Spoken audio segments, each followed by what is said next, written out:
अस्सलाम वालेकुम, कैसे हैं आप सब। एक ऐसी वीडियो लाया हूँ जो बच्चों को पढ़ाती थी, बहुत नेक औरत थी, लेकिन ऐसा कौन सा गुनाह करती थी कि उसके लिए उसको अल्लाह रब्बुल इज़्ज़त का इतना भयानक अजाब मिला कब्र के अंदर। दोस्तों वीडियो पूरा देखेंगे और अगर आप नए हो तो लाइक सब्सक्राइब शेयर प्यारे कर दें। दोस्तों, स्टार्ट आज हम करते हैं। आपको नेक हाफिज़े कुरान लड़की का एक ऐसा वाकया सुनाने वाले हैं जिसे सुनकर आप चिढ़ने लगेंगे। क्योंकि जब इस हाफिज़े कुरान लड़की की वफात हुई तो उसको दफनाने के लिए जब लोग कब्र खोदने के लिए कब्रिस्तान गए और कब्र खोदने लगे, मगर इस हाफिज़े कुरान लड़की की कब्र से कुछ ऐसा शर्मनाक और भयानक मामला पेश आया जिसे देखकर लोग हैरान और परेशान रह गए। आखिर वह हाफिज़ कुरान लड़की ऐसा कौन सा गुनाह किया करती थी जिस गुनाह को करने से उस पर इतना भयानक और शर्मनाक अजाब नाजिल हुआ। क्योंकि वह एक हाफिज़े कुरान और नेक परहेजगार लड़की थी, फिर भी अल्लाह का ऐसा अजाब क्यों नाजिल हुआ? इस मुकम्मल कहानी को जानने के लिए हमारे साथ आखिर तक रहिएगा, तभी आपको पूरी कहानी समझ में आएगी। अब्दुल रहीम फजर की नमाज अदा करने के बाद सुबह सुबह कब्रिस्तान की तरफ जाने लगा, क्योंकि अब्दुल रहीम एक गोरखन था। गोरखन कब्र खोदने वाले शख्स को कहते हैं। इस इलाके में जितने भी लोगों के इंतकाल होता, सबकी कब्र अब्दुल रहीम ही खोदा करता था। हर बार की तरह अब्दुल रहीम को खबर मिल चुकी थी कि मोहल्ले में एक जवान लड़की की वफात हुई है।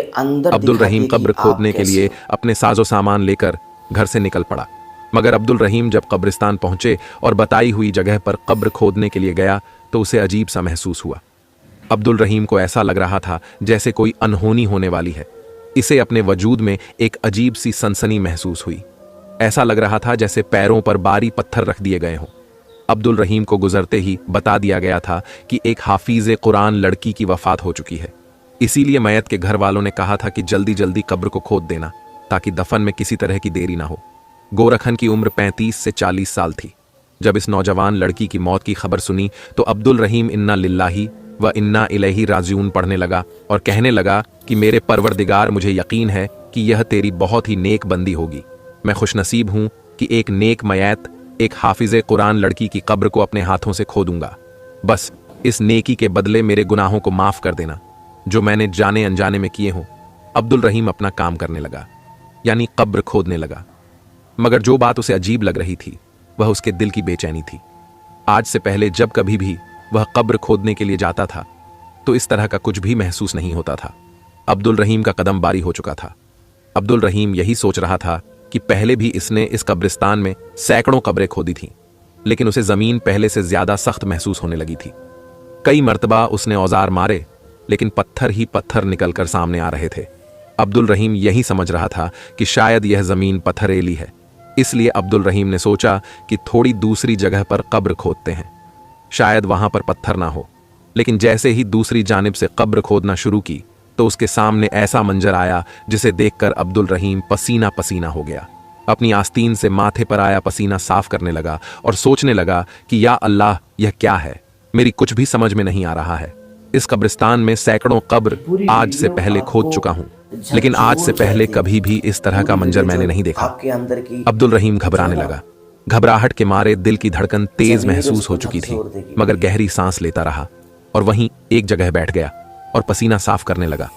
यही सब करते करते अब्दुल रहीम को काफी वक्त गुजर गया था, मगर इतने में इस हाफिज़े कुरान लड़की का जनाजा कब्रिस्तान में दाखिल होता दिखाई दिया।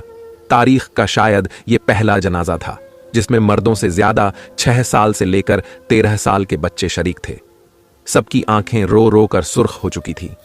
कलमा शहादत उनके लबों पर बुलंद हो रहा था। सब रो रो कर यही कहते थे कि अल्लाह तुम्हारी मंजिलों को आसान कर दे। इस नेक लड़की की वफात हुई तो पूरे इलाके के बच्चे जनाजे को कंधा देते हुए कब्रिस्तान की तरफ आ रहे थे। यूं लगता था कि जैसे इन बच्चों का बहुत ही करीबी रिश्तेदार उनसे जुदा हो चुका था। जब लोग पूछने के लिए आगे बढ़े तो यह बात सामने आई कि लड़की हाफिज़े कुरान थी। इन सभी बच्चों को कुरान पाक पढ़ाया करती थी। अपने उस्ताद के मोहब्बत की खातिर यह सब बच्चे जनाजे में शरीक हुए थे। मयत तदफीन के लिए कब्रिस्तान में दाखिल हो चुकी थी, जबकि गोरखन अब्दुल रहीम हैरत और खौफ से कब्र के पास इतने बड़े जनाजे की तादाद को आता देख रहा था। इसने बड़ों से ज्यादा बच्चों की तादाद, इतनी ज्यादा तादाद इससे पहले जनाजे की शिरकत में नहीं देखी थी। वह बच्चे यूं रो रहे थे कि जैसे उनकी सगी मां वफात पा चुकी हो। कलमा शहादत जोरो शोर से बुलंद था। जब अब्दुल रहीम की नजर कब्र पर गई तो उसको बेहद बेचैनी और घबराहट शुरू होने लगी। जिस तरह से जनाजा लाया जा रहा था, यह मालूम होता था कि जैसे यह लड़की बहुत नेक और पाक दामन हो, इससे कोई गुनाह कभी ना हुआ हो। तभी तो लड़की होकर इसके जनाजे में इतने ज्यादा लोगों ने शिरकत की थी। लेकिन जो हालात कब्र के अंदर मौजूद थे, अब्दुल रहीम घबरा चुका था और अस्तगफिरुल्लाह का विद इसके लबों पर मौजूद था। जब इस लड़की की मयत को कब्र में उतारा जाने लगा तो अचानक मट्टी हिलने लगी। यूं महसूस हुआ कि जैसे मट्टी में कुछ मौजूद हो। वहां मौजूद लोगों ने यह मंजर देखा तो सबके रंग उड़ चुके थे। और इससे पहले कि वह इस लड़की को कब्र में दफन करते, एक बहुत बड़ा काले 2 मुंह वाला सांप जमीन से बाहर निकल रहा था। वह मयत को अपना डंग मारे जा रहा था। लेकिन अगले ही पल वहां मौजूद लोगों ने खौफ से चिल्लाते हुए मयत को कब्र से ऊपर की जानिब खींच लिया। सांप इस कब्र में ही घूम रहा था। कब्र से सांप और बिच्छू निकलते देखकर वहां पर खड़े लोगों की चीख निकल गई और आसपास के लोगों में भी यह बात फैल गई। लोग कहने लगे कि यह देखो, कब्र से सांप निकल आया और अस्तगफिरुल्लाह। मगर यह तो हाफिज़े कुरान थी, इसकी कब्र में सांप कैसे निकल सकता है? यह लड़की तो कई बच्चों को और बच्चियों को कुरान पाक पढ़ाती थी, दीनी तालीम दिया करती थी। इससे ऐसी कौन सी कोताही और गुनाह हो गया जो इसकी कब्र से इतना बड़ा काले रंग का सांप और बिच्छू निकल आए? लोग तरह तरह की बातें करने लगे थे। जनाजे में आए हुए लोग कब्र से दूर हटकर खड़े हो चुके थे। कोई भी कब्र के करीब जाने को तैयार नहीं था और ना ही इसको उठाकर कोई भी कब्र में दफनाने को तैयार था। अब्दुल रहीम से कहा जाने लगा कि तुम एक नई कब्र तैयार करो। अब्दुल रहीम ने लोगों के कहने पर दूसरी कब्र को खोदना शुरू कर दिया। लेकिन दूसरी कब्र खोदते ही वहीं भयानक मंजर देखने को मिला। वहां पर भी बहुत ज्यादा सांप और बिच्छू तादाद में मौजूद थे। जब यह मंजर वहां पर मौजूद 2 आदमियों ने देखा, जिनके बच्चे इस हाफिज़े कुरान लड़की के पास ही दीनी तालीम हासिल करने जाया करते थे, यह सब मामला देखकर लोग एक बहुत बड़े आलिम की खिदमत में हाजिर हो गए। आलिम साहब अपने खानकाह यानी कि अपने हुजरे में आराम फरमा रहे थे। यह वक्त उनके आराम का तो नहीं था, लेकिन अक्सर अपनी तबीयत को खराब महसूस करते हुए थोड़ी देर के लिए आराम के लिए वक्त निकाल लिया करते थे। अल्लाह के बहुत ही नेक और परहेजगार बुजुर्ग थे और बहुत बड़े आलिम दीन थे। उनके गांव में किसी किस्म का कोई भी मुश्किल या कोई हादसा भी पेश आता या किसी भी किस्म की कोई भी परेशानी होती तो तमाम गांव वाले उनके पास आ जाया करते थे। वह बुजुर्ग पूरी पूरी रात अल्लाह की इबादत में मसरूफ रहते, पूरा पूरा दिन रोजे में गुजार देते। इनकी नेक नामी पूरे गांव में मशहूर थी, इसलिए वह दोनों आदमी जल्दी से भागते हुए मस्जिद में दाखिल हुए। जब उन्होंने 2 आदमियों को मस्जिद में दाखिल होते हुए देखा तो फौरन उठकर बैठ गए और उनको यूं घबराया हुआ देखकर खुद भी परेशान हो गए और पूछने लगे कि क्या माजरा है। वह जो कुछ अपनी आंखों से देखकर आए थे सब कुछ आलिम साहब को बता दिया। उसे सुनने के बाद तो आलिम साहब की आंखें हैरत से खुल चुकी थीं। वह बुजुर्ग यह सब सुनकर अस्तगफिरुल्लाह कहने लगे। आपको बता दें कि वह अल्लाह वाले बुजुर्ग कुछ काम के सिलसिले में अपने घर गए हुए थे, इसलिए लड़की की वफात की खबर लोगों ने उन तक नहीं पहुंचाई। तभी वह बुजुर्ग कहने लगे कि मुझे भी कब्रिस्तान ले चलो। वह अल्लाह वाले इन दोनों शख्स से कहने लगे कि जब तक वह मंजर मैं अपनी आंखों से नहीं देख लूंगा, मुझे इस बात पर यकीन नहीं आएगा। जैसे ही वह इस कब्रिस्तान में पहुंचे, लोगों की काफी भीड़ जमा थी, मगर इस अल्लाह वाले को आता देखकर लोग जल्दी जल्दी रास्ता खाली कर रहे थे। आलिम साहब दिल ही दिल में दरूद पाक पढ़ रहे थे।